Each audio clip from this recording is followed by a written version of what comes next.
네, 안녕하세요. 사회 1 중학교 노트필기 수업 시작하겠습니다. 오늘은 자원을 둘러싼 경쟁과 갈등 4단원에서 지속가능한 자원 개발이라는 주제로 얘기를 해볼 건데요. 우리 예전 수업에서 자원 개발로 인한 문제점들에 대해서 살펴봤어요. 근데 이런 자원 개발로 인한 문제점은 어떤 것들이 있었을까요?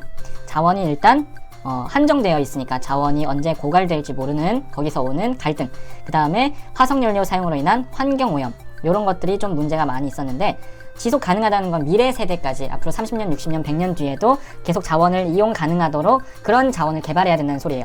그러면 이 두 가지 문제를 해결하기 위한 새로운 방법이 필요하겠죠. 그래서 이 두 가지 문제의 극복을 위한 방안으로 새로운 에너지가 등장했는데요. 그게 바로 오늘 배우게 될 바로 이 신재생 에너지입니다.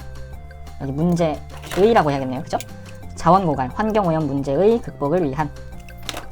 그래서 오늘은 이 신재생 에너지라는 것에 대해서 신재생 에너지의 의미와 종류, 그 다음에 특징, 그 다음에 요 부작용 같은 것들에 대해서 살펴보도록 하겠습니다.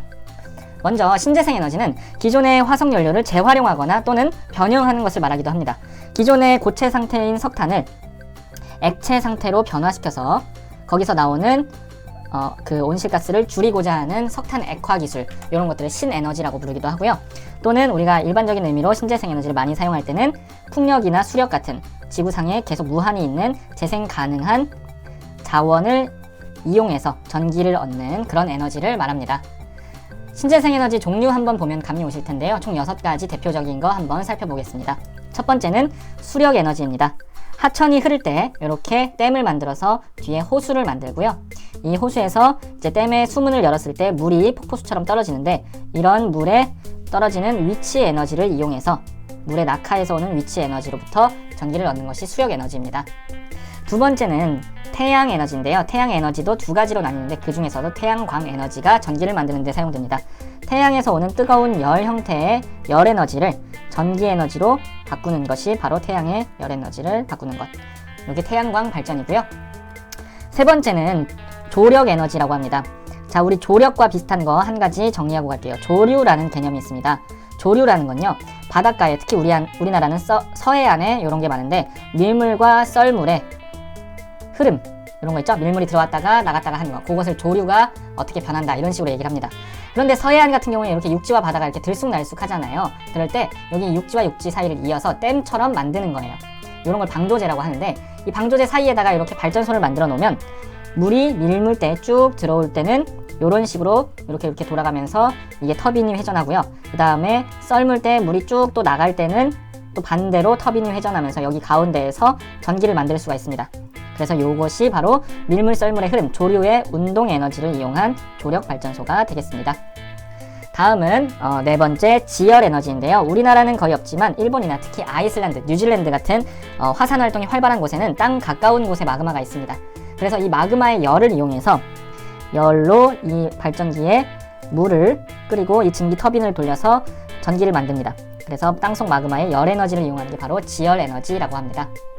다음, 풍력 에너지입니다. 풍력 에너지는 지구에 무한한 바람을 이용한 에너지인데요. 주로 산 정상이나 해안가처럼 바람이 많이 부는 곳에, 그리고 일정하게 부는 곳에 발전기를 설치해 놓고요. 바람의 운동 에너지를 이용해서 전기를 얻는 방식입니다.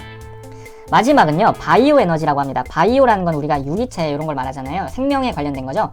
그래서 바이오 에너지라는 건 이런 겁니다. 옥수수랑 사탕수수의 그 액 같은 거, 그런 걸 가지고 우리가 화학적으로 요즘에 화학이 발전했잖아요.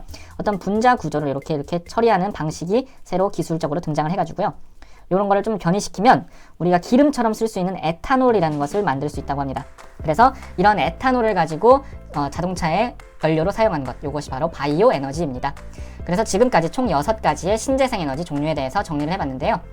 그러면 다음으로 넘어가서 이러한 신재생 에너지의 특징과 부작용에 대해서 알아보도록 하겠습니다. 먼저 특징을 장점과 단점으로 나누어서 살펴볼 텐데요. 장점 첫 번째는 지구상에 비교적 고르게 분포한다는 점입니다. 석탄이나 석유 같은 경우에, 특히 석유는 일정 지역에만 분포하기 때문에 갈등도 많고 이동량이 많잖아요. 그런데 바람이나 태양, 이런 것들은 물론 북극에는 태양이 좀 적긴 하겠지만 그래도 비교적 골고루 전 세계에 분포하는 편입니다. 자, 이렇게 비교적 고르게 분포한다는 것은 자원이 일부 지역에 있는 편재성이 낮다는 뜻이겠죠. 높다는 게 아닙니다. 편재성은 한쪽에 있다는 뜻이니까 이것을 기억해 주시고요. 두 번째는 자연 환경 자체를 이용하기 때문에 화석연료에 비해서 비교적 친환경적입니다. 물론 이 과정에서도 온실가스가 아예 배출되지 않는 것은 아닙니다. 하지만 그래도 비교적 훨씬 많이 친환경적이라는 소리고요. 그 다음에 세 번째로 고갈될 가능성이 아주 낮다는 겁니다. 바람과 태양은 지구가 없어지지 않는 한 계속될 거고, 물도 지열도 이런 것들은 계속 되니까, 특히 이런 농산물 같은 경우도 우리가 계속 재배하면 이용이 가능하니까 이렇게 고갈될 가능성이 적습니다.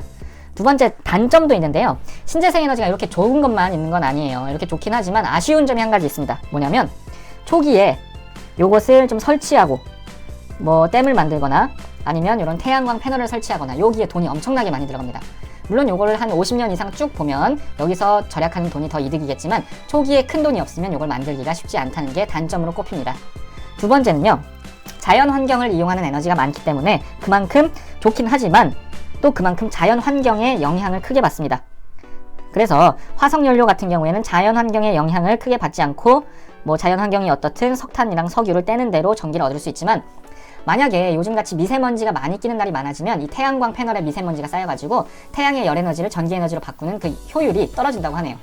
그뿐만 아니라 뭐 홍수가 나거나 아니면 뭐 또는 뭐랄까요, 그 가뭄이 지속되거나 그럴 때는 또 수력 에너지가 줄어들 수가 있고, 또는 뭐 장마가 오래 가거나 하면 태양광 에너지 사용이 또 줄어들 수도 있고요.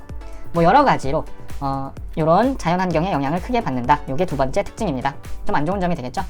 여러분 요거 잘 기억해야 됩니다. 요 편대성이 낮다는 건 좋은 거고요. 편대성이 높다는 건 안 좋은 겁니다. 그렇죠? 요걸 구분을 잘 해주세요. 혹시 헷갈릴까봐. 다음 마지막은 신재생 에너지 개발로 인한 부작용에 대해서 한번 알아보도록 하겠습니다. 단점뿐만 아니라 좀 여러 가지 구체적인 문제들이 나타나고 있어서 부작용을 따로 떼서 한번 봐볼 텐데요. 먼저 수력 발전은요. 이 댐을 만들면 기존의 좁은 이 하천 주변에 호수가 크게 형성되기 때문에 그 주변 지역에서 살고 있던 사람들이 물에 이제 침수가 돼서 살지 못합니다. 그런 걸 수몰된다라고 하는데요. 물로 이제 덮인다는 거죠. 그래서 여기서 이주민이 발생을 할 거고요. 이주민이 발생하면 또 보상을 해줘야 될 거고, 그 다음에 이 사람들이 원하지 않아도 국가 정책에 따라 댐을 만들면 떠나야 될 겁니다. 적당히 보상을 받겠지만. 그리고 이 주변 지역에 만약에 문화재가 있다. 그러면 이 문화재도 전부 다 수몰이 되겠죠. 국가의 개발 논리에 따라서 문화재를, 이런 문화적 가치를 무시하고 호수를 크게 짓는다면 그 지역에 내려온 문화재 같은 것들이 같이 물에 묻힐 수가 있습니다. 그리고 또 두 번째는요. 상류와 하류 사이에 이 댐이 만들어지는 거기 때문에 상류와 하류 사이에 물고기가 오가지 못하고 동물들도 서로 단절됩니다. 그래서 생태계의 순환이 단절될 수가 있다라는 게 바로 수력의 부작용입니다. 두 번째, 조력 발전으로 인한 부작용 보겠습니다. 먼저 조력 발전을 보면 여기 안쪽에 육지가 이렇게 들어온 데는 사실 여기 점점점 표시를 안 해놨는데 이렇게 해가지고 모래가 아니라 여기에 갯벌이 형성되어 있습니다. 그런데 이 갯벌에는 낙지도 살고 조개도 살고 우리가 그 뻘밭에서 사는 이런 것들을 약간 무시할 수도 있는데 여기서 벌어들이는 소득이 어마어마합니다. 그래서 방조제 건설로 인해서 갯벌이 파괴가 되기 때문에 이 갯벌 파괴로부터 오는 이 실익이 과연 이 조력발전소의 전기 생산보다 큰가라는 것에서는 최근에 많은 반대 여론이 일고 있고요. 과학적으로도. 그래서 요게 더 갯벌의 가치가 크다 해서 조력발전소는 사실 조금 줄고 있는 추세입니다. 전 세계적으로. 갯벌의 가치 대표적인 거는 이제 갯벌의 생태 다양성, 그런 뭐 낙지 또는 뭐 여러 가지 엄청나게 많은 조개류 이런 것들이 살고 있습니다. 그리고 갯벌은 수질 정화 능력이 있습니다. 근데 이런 것도 이제 줄어들겠죠. 이런 것들 피해가 있고요. 그리고 갯벌에서 그런 뭐라고 하죠? 폐류, 어패류 이런 것들을 잡으면서 살아갔던 그 어부들에게 피해를 주게 됩니다. 어획량 감소에 피해가 생길 수가 있겠습니다.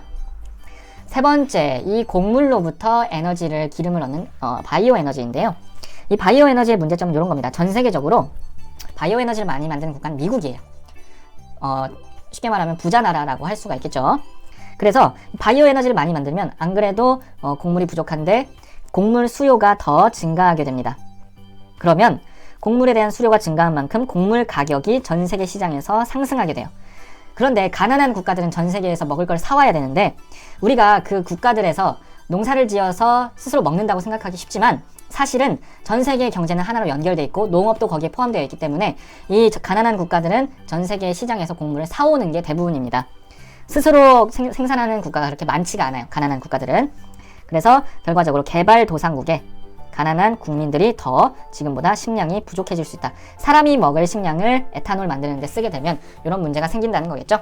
다음은 바이오 에너지 생산에 필요한 곡물 재배 과정에서 옥수수를 재배할 때 요즘에 농업의 기계화로 자동차, 트럭, 비행기 이런 걸 많이 쓰기 때문에 오히려 여기서 화석연료를 많이 쓰게 된다고 합니다. 화석연료의 사용이 증가한다.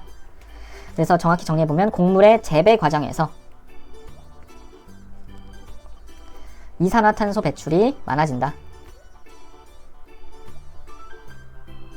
그러니까 깨끗한 에너지를 얻기 위해서 옥수수 사탕수수로 에탄올 만드는 기술을 개발했는데 오히려 얘네를 재배하는 과정에서 석유가 트럭이나 또는 항공기에서 더 많이 쓰이니까 그런 기계를 돌리면서 환경을 더 오염시키니까 이게 과연 맞는가 하는 그런 문제가 생길 수 있다는 이야기입니다.